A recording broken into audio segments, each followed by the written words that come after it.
Step 1.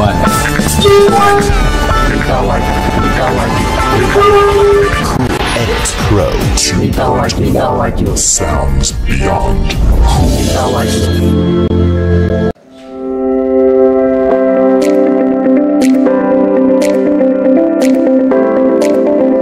Anggota DPRD Kabupaten Wajo menerima aspirasi Lembaga Investigasi Mendidik Pro Rakyat Nusantara Lidik Pro Kabupaten Wajo pada hari Selasa 13 Agustus 2024. Lidik Pro yang dipimpin Insinyur Muhammad Nasir Rahim diterima tim penerima aspirasi yakni Ketua Komisi 4 Ademayan, Haji Mustafa, Haji Suradi Buhari, dan Andi Mulyadi. Dalam penyampaian aspirasi, Ketua Lidik Pro Kabupaten Wajo, Insinyur Muhammad Nasir Rahim, menyoroti sejumlah masalah serius terkait mutu dan pengawasan dalam berbagai sektor pembangunan di Kabupaten Wajo, seperti mutu pembangunan infrastruktur jalan, sarana dan prasarana pendidikan, hingga fasilitas kesehatan. Selain itu, Lidik Pro menyoroti adanya beberapa kegiatan pembangunan desa yang berpotensi menjadi sisa lebih pembiayaan anggaran atau silpa akibat dana desa yang tidak optimal digunakan. Lidik Pro mempertanyakan kriteria penentuan perusahaan yang memenangkan proyek di Kabupaten Wajo, terutama terkait proyek di ULS PSB. Nasir Rahim berharap agar DPRD Kabupaten Wajo segera menindaklanjuti aspirasi ini. Berharap adanya respon yang cepat dan efektif untuk memperbaiki mutu pembangunan di Wajo demi kesejahteraan masyarakat. Sementara Ademayan yang menerima aspirasi mengatakan akan menindaklanjuti aspirasi hari ini dengan mendisposisikan kepimpinan untuk diteruskan komisi terkait karena hanya sekedar menerima saja. Dari Kabupaten Wajo, Edi Prekendes, Wajo TV melaporkan. Satu contoh bahwa bahu jalan harus tipe 2K250, tapi ternyata yang dibuat oleh penyedia jasa kan 100 pun tidak capai. Itu kan sudah satu pelanggaran hukum. Masa kita mau melihat dari sisi perdatanya saja? Tidak, kita kan ada sebelum memasukkan penawaran ada fakta integritas yang ditandatangan di atas materi. Ya, itu fakta integritas loh, membawa kita siapa yang bertanda tangan di situ bisa kita masuk dalam ranah pidana. Kemudian kontrak yang menyalahi itu satu. Pada tahun yang sama bahwa ini yang tidak kredibel dalam memilih kontraktor, pembangunan jembatan Suralopie, kontraktornya kan lari ambil DP, namun dikembalikan, menurut saya dengar dikembalikan tahu di mana, tapi lari. Tahun yang sama dua yang dimenangkan ULP perusahaan, di situ dalam tanda kutip ada negosiasi. Bayangkan Tobelele jalan, saya lihat hampir semua peralatannya disewa. Di mana kriteria memilih ini ULP? Di mana kriterianya? Apa dengan penawaran terendah? Salah satu kriteria penentu. Di lain pihak mengurangi mutu. Terus modal kerjanya diperiksa, uang rekening korannya, hanya berharap pada DP yang 30% itu setelah uang mukanya keluar. Setelah saya jumpai salah satu penyedia sewa peralatan, PT Rayu Haji Pesa, dia bilang hampir semua peralatan saya, aspal finisher, botol molen saya dengan compact vibrator, semua disewa. Dan bahkan itu hari dia bilang, kalau dia tidak bayar saya hari ini, saya tarik semua alat saya. Ini bayangkan 10 miliar nilainya Pak. Saya pernah turun bersama dengan anggota dewan dari Komisi 3, yaitu Bapak Haji Mustafa, saya turun sama-sama survei sana. Gimana kita menangis Pak? Kita sendiri yang memancing masyarakat money politik. Karena masyarakat itu sembuh lukanya setelah kita kasih uang untuk pilih kita. Di Lempia ada kebutuhannya yang mendesak, kita tidak pernah suarakan. Sekolah yang mutunya rendah, dikerja berdasarkan pesanan, tidak ada orang kerjakan sekolah. Saya berani bertanggung jawab, tidak. Beberapa sekolah saya survei, tidak ada ketua komite sekolah yang kerjakan. Bahkan kepala sekolah menangis. Ini siapa yang kerja? Dari sini kampung. Berarti titipan. Ada apa? Ada terstruktur sistematika masif. Ini mekanisme yang terjadi, dan inilah yang menggerogoti kita dalam 3 tahun terakhir. Kesehatan, pelayanan kesehatan, bahkan hari ini berani ULP melabrak aturan. Apakah dengan melabrak aturan itulah yang dimaksud dengan kebal hukum? ULP berani melelang puskesmas yang ada di Jalan Bok Baru ini tanpa ada amdalnya. Itu tanpa ada amdal. Itu kan bagaimana proses tipalnya. Instalasi pola limbah, kita tahu itu bahwa kalau sarana kesehatan itu ada limbah padat dan limbah cair. Bagaimana pemusnahan alat-alat suntik itu, apa sudah siap instalasi pengolahan air limbahnya? Apa tidak mengganggu, membuat masalah baru dengan lingkungan? Inilah AMDAL, analisa mengenai dampak lingkungan. Saya minta ini sakarnya nanti, dan saya akan rutin melakukan itu. Saya minta ini. Saya hubungi, ada suaranya di sini. Saya hubungi PPK-nya, pejabat pembuat komitmen yang diimpor dari dinas apa itu sebidang? Dari kependudukan. Dari kependudukan diimpor masuk di kesehatan. Bukan dari dinas keteguan teknis yang diksi masuk. Jawabannya apa? Oh iya, baru dibuat bang. Sudah pekerjaan fisik baru dibuat, yang seharusnya AMDAL. Jadi sekalipun asas manfaatnya adalah sarana kesehatan, tapi saya sepakat aspirasi kalau dari pihak Anda menyetopkan sementara itu pekerjaan sebelum jadi AMDALnya. Itulah yang pertama dilabrak ini. Yang dilabrak ini aturan itu bahwa tidak memiliki AMDAL, analisa mengenai dampak lingkungannya, bagaimana proses ipalnya. Itu dari dinas kesehatan. Saya masuk di Pemenang. Mungkin saja desa-desa yang berada pada zona bencana seperti yang banyak di Tanestolo, Sabamparu, Belawa, ya bisa saja adalah zonanya. Jadi ada kegiatannya, mungkin tidak dikerjakan sehingga menjadi silpa.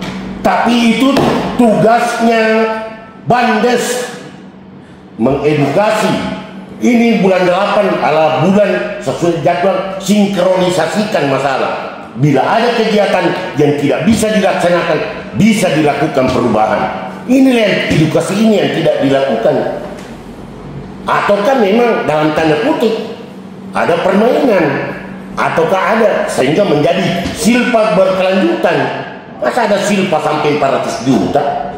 Tidak masuk akal. Saya hitung dari jumlah desa, ada puluhan miliar silpa yang ada.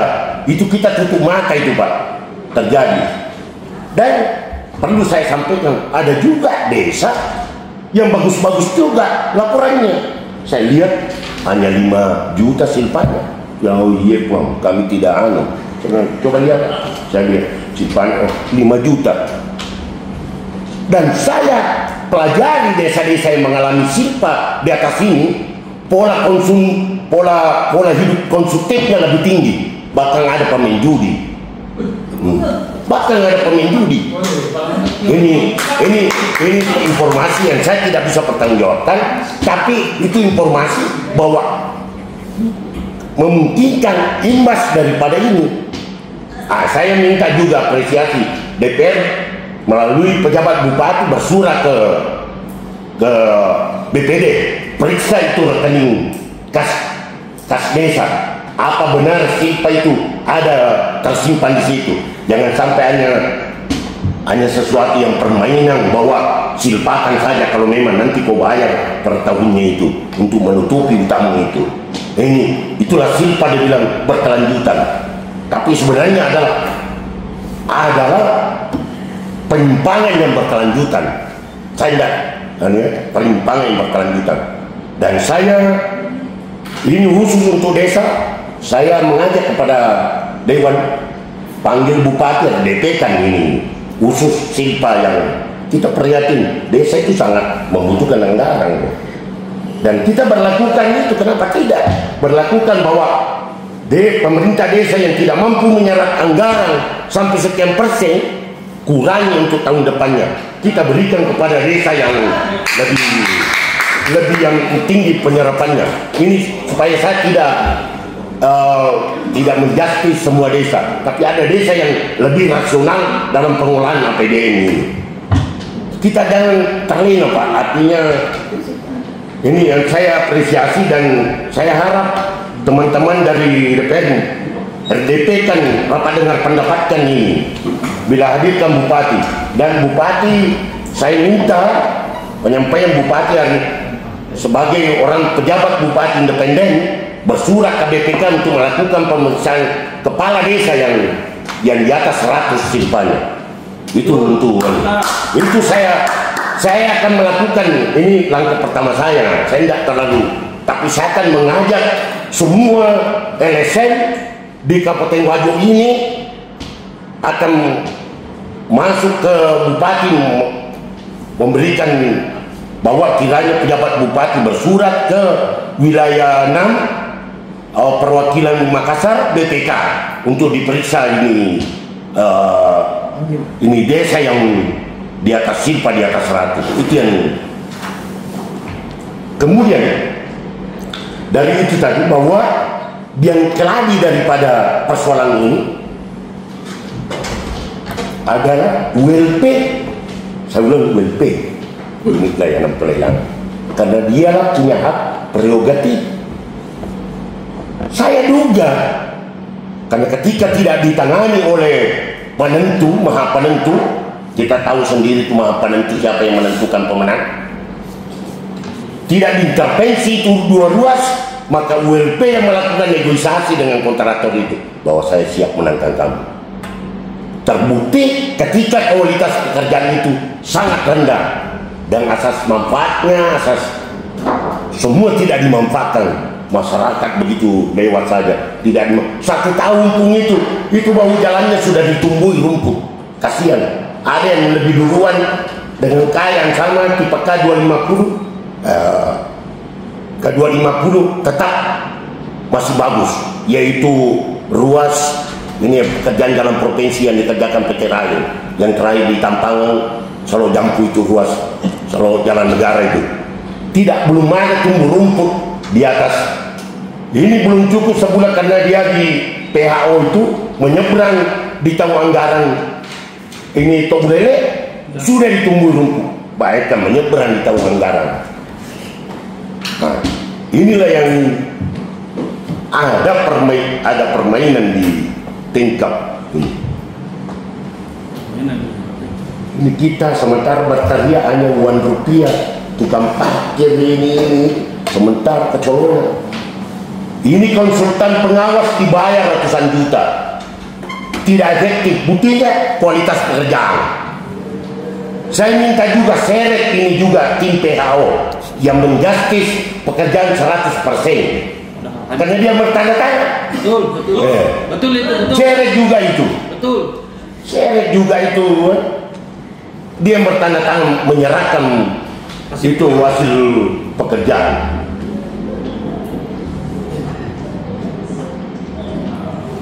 Saya memang hari ini sengaja saya artinya seperti ini, tapi insya Allah kami akan di Pro tidak akan, bahkan kami akan menyewa laboratorium independen. Itu jadwal kami, dan itu adalah saya akan, dan itu baru evaluasi administrasi yang saya lakukan kepada kepala desa, belum turun secara fisik memeriksa pekerjaannya. Bahkan ada saya dapatkan di bagian timur itu anggarannya kurang lebih 175 juta perintisan jalan. Saya bilang bagaimana ini? Subhan, masyarakat tidak mau selami. Saya sayangkan inilah yang sebenarnya kebocoran besar yang terjadi setiap tahun, yang kita tidak prihatin. Kalau masyarakat tidak, mereka luka di dalamnya saja karena tidak memanfaatkan. Jadi memang kita yang memperbesar itu money politik, karena kita berharap bahwa dengan memberikan uang kepada masyarakat itu akan, tapi kita tidak pernah melihat kebutuhan rintihan di dalamnya itu. Saya pernah periksa BSPS yang notabene 20 waktu itu masih 20 juta anggarannya, tidak ada 10 juta, tidak ada 10 juta yang dianggarkan itu di penerima.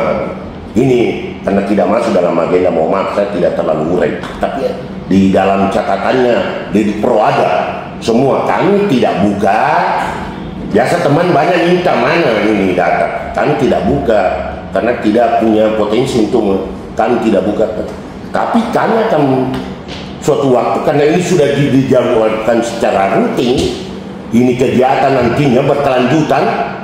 Jadi setelah pemeriksaan administrasi lewat papan informasinya, dan itu wajib disampaikan desa, saya melakukan penelitian teknis nanti di bawah, termasuk kalau kegiatannya pemerintah daerah, saya akan melakukan laboratorium tes, hammer tes, beton-beton. Sekarang ada baru yang lebih hebat lagi dari konsultan perencana. Ini tadi saya sudah jelaskan di luar. Kalau pembangunan barunya ada pekerjaan yang sebenarnya sesuai dengan NC 0, mengisi sertifikat 0%, pada saat diperiksa pertama ada existing condition, yaitu keadaan itu kan sudah ada aspal sebelumnya, berarti sudah ada material di bawahnya ini, LPB, LPA. Tapi ketika konsultan menganggarkan pada pekerjaan baru ada LPA dengan LPB, itu sangat menjadi pertanyaan, dan itu harus diperiksa itu ratusan juta itu, karena konsultan perencana juga tidak mau pusing, langsung saja bikin apa kebutuhanmu, iya kasih kamu, kasih cukup di situ, masukkan LPD, LPA, karena sudah ada LPA di lokasi. Sekarang ada 2 yang besar, cukup kita, karena pasti ada penyampaian, ada ruas yang 4 yang besar, yang kecil-kecil itu di bawah 1 miliar, kerjaan jalan beton. Pada pemain yang sama setiap tahun. Ini yang pada pemain setiap tahun. Apakah kita dengan melihat, bukan tutup mata, karena kita tetap dengan membisu pasang telinga melihat kondisi ini setiap tahunnya pemain yang sama. Saya serahkan sama Anda satu wakil kami di DPR. Baik, untuk sementara terima kasih. Assalamualaikum warahmatullahi wabarakatuh.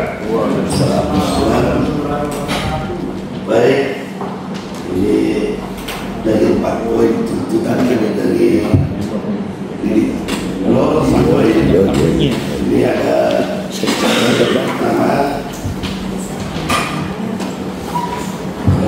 pertama BLP dianggap tidak profesional dalam hal penentuan kemenangan.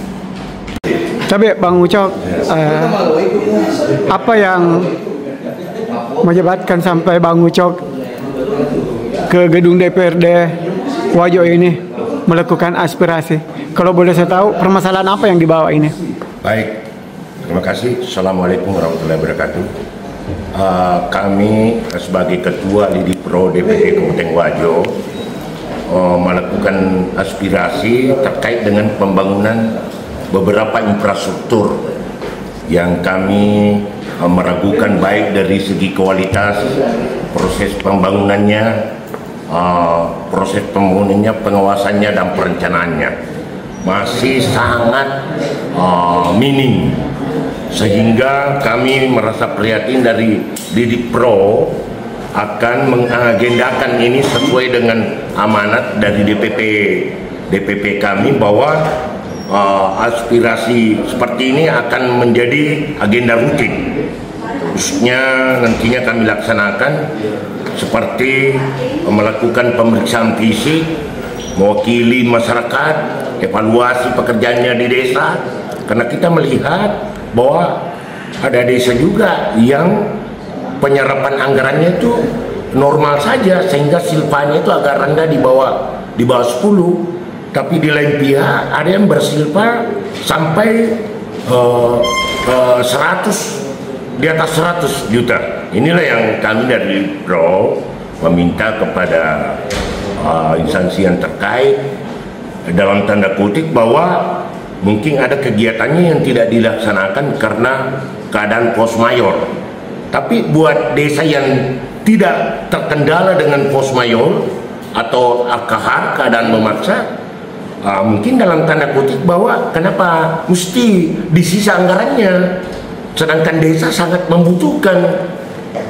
Inilah sebenarnya laporan-laporan dari desa sendiri kami terima, sehingga merasa prihatin untuk turun di bawah. Terkait dengan kegiatan yang kami sampaikan tadi, bahwa itu sangat besar intervensi yaitu unit layanan pelelangan tanpa memperhitungkan kapabilitas perusahaan penyedia jasa konstruksi. Nah, itu terbukti, itu yang kami tadi sampaikan, terbukti dari pekerjaan jalan ruas Tobulele jalan itu bagaimana. Terus pada tahun anggaran yang sama, yaitu pembangunan jembatan Soreang Lopian tahun kemarin, tahun 2022, itu juga lari kontraktornya, sehingga saya berpikiran tidak ada jaminan penawaran terendah itu untuk dimenangkan satu perusahaan. Tapi kita harus melihat kapabilitasnya perusahaan itu terbukti. Tadi saya sudah sampaikan banyak bahwa seperti PT Gina, di CP Gina yang mengerjakan, ya, mohon maaf ini saya anukan, mungkin bisa dibawa pekerjaannya itu semua peralatan sewa. Jadi inilah yang saya anggap bahwa kalau pemilihannya perusahaan itu hanya penawaran terendah, tidak ada jaminan untuk mencapai kualitas tepat manfaat itu pekerjaan. Dan insya Allah menjadi agenda rutin Lidik Pro akan melakukan dan mengawal terus ini. Maupun pernah kami audiens kepada pejabat bupati bahwa kami ini independen, silakan. Jadi saya juga apresiasi kalau bupati bersurat kepada BPK untuk melakukan audit. Sebagaimana kita ini, daerah kita pernah mendapatkan WTP, wajar tanpa pengecualian. Itu satu penghargaan yang besar dari auditor di Indonesia ini. Untuk itu harus disikapi bagaimana ini. Demikian, terima kasih. Itulah yang kami bisa sampaikan untuk sementara. Assalamualaikum warahmatullahi wabarakatuh.